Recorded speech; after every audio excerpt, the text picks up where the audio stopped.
This is Drew, And I'm Mike. and we're going to auto commentary Adventure in Snowland. Yep, and so why don't we just get this started, Drew? Alright, here's the beginning of the movie, sort of.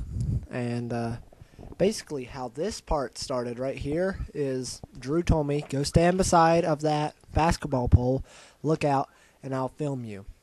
And you'll voice something in later. Yeah, I was just like, voice in something later and it'll be awesome. And he hated it at that point. Because I had no idea what I was doing. But pretty much the entire premise for this movie was, hey, it's snowing outside, we should film something.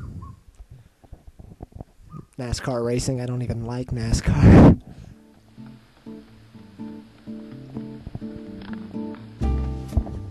Anyways, here I'm carving ice, which seems kind of strange, but in Snowland that could actually sell for quite a bit for some reason, especially after you pour these things over it, which in reality is bubbles, but in the Snowland world it's something to keep the ice from melting quite as quick, which it doesn't melt too fast to begin with because it's so cold in Snowland, but still. And somehow this snow stuff is more expensive, and I don't know why. It's because it's ice. It's specialized ice. It's ice that's not clear. It's ice that's solid and white, and I don't know. In Snowland, that's a rarity that people like. And there's where he accidentally breaks one and throws it on the ground. Also earlier, just out of memory, trivia, I think you can see the camera. I think. If not, you can definitely see a car in the reflection of the window. And you can see Michael laugh if you pay attention earlier, not now.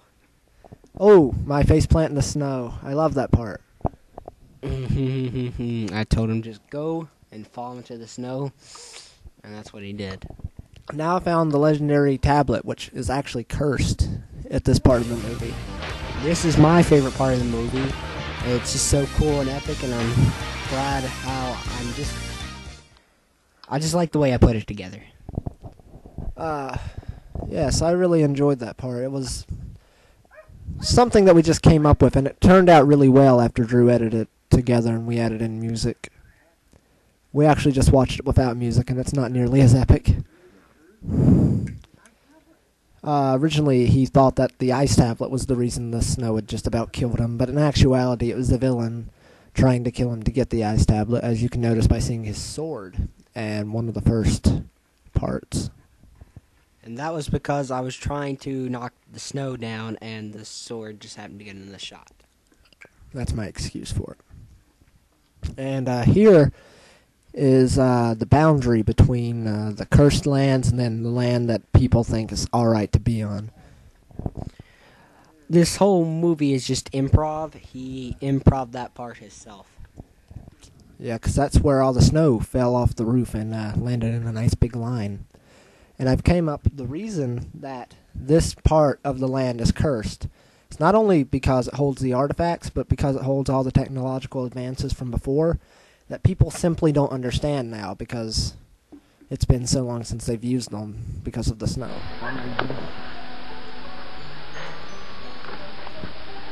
That and the villain lurks around there. No one likes him. That's me. This is somewhat safe. That old man must have been right. Also, originally, the old man was going to be in the movie and was going to be my grandfather.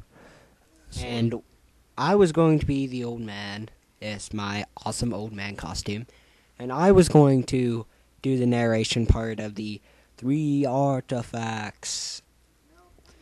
Yes, we even filmed a portion for that, but we decided to leave it out because the old man wasn't in it any. And then it turned out I wasn't from this land at all. I'd somehow gotten there from Earth, and I just sort of worked my way around, thanks to the old man.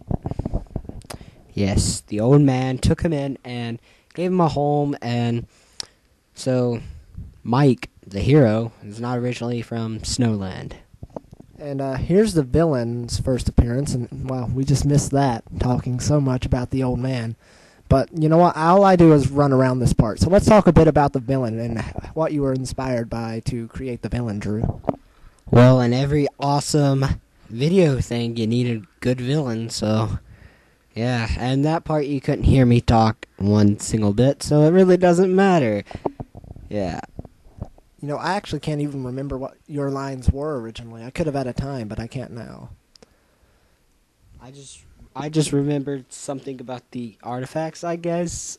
I don't know. Oh, I noticed that the sword was gone, is what I think was. Yeah, that was it, because the villain, had separated the artifacts. That way, if the hero ever was to arrive in Snowland, he wouldn't be able to do anything. So he hid the artifacts, one of which being the sword. And right now, I'm going after the artifacts that I need in order to defeat the villain.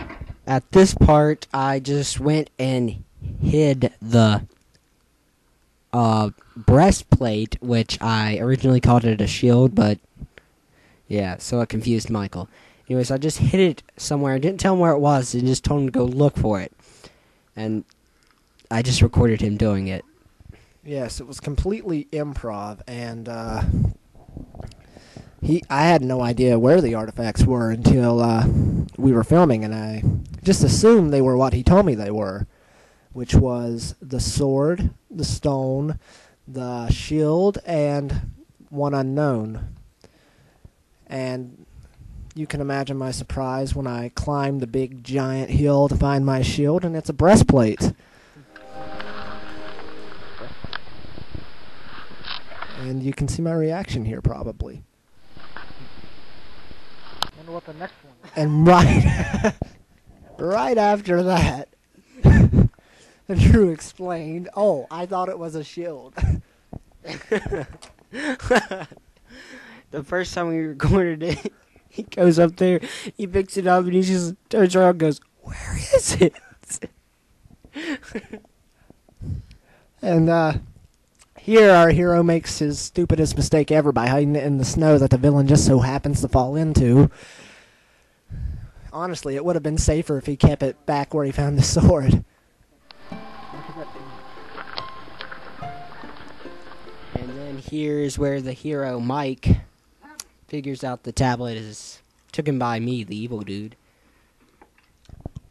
Here's the really short fight that, in the second one, hopefully going to be longer.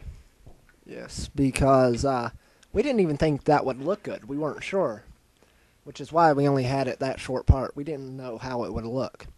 Now we know we can sort of do something like that, and it'll be decent. For two people, because we were the only two people in this thing, and we had to both be cameraman, so... Maybe that'll be a little better now off the tripod. Yeah. Nice invention. Nice invention. And here's the somewhat sort of sad music playing while I go put all the artifacts together and become part of the stone. Yeah. I remember when I told Michael to voice in the thing at the end, the little embedded in the stone. He said tablet or something, and I said, we've been calling it stone the whole time. Why don't you call it stone? And for some reason, he was in a bad mood. Because I've had to re-record that thing like 10 times. And I didn't want to redo the entire thing, so I just wanted to do the word stone. So I let him redo the word stone. He just goes, stone. I didn't say it like that. Yeah, he didn't say in the. He just said stone. That's better. And so then I put it in there, and you hear that little silent part, and then stone. Well, anyways, that was Adventure in Snowland, which I really hope you enjoyed that, along with this commentary, which sort of sucked. But even if you don't like this one, we have a second one, so just tell us, and we'll try that one out instead. But I think they're both pretty terrible. Have basically the same information, though. And I'm Mike. This is Drew. And that was Adventure in Snowland. Looking forward to the sequel, hopefully.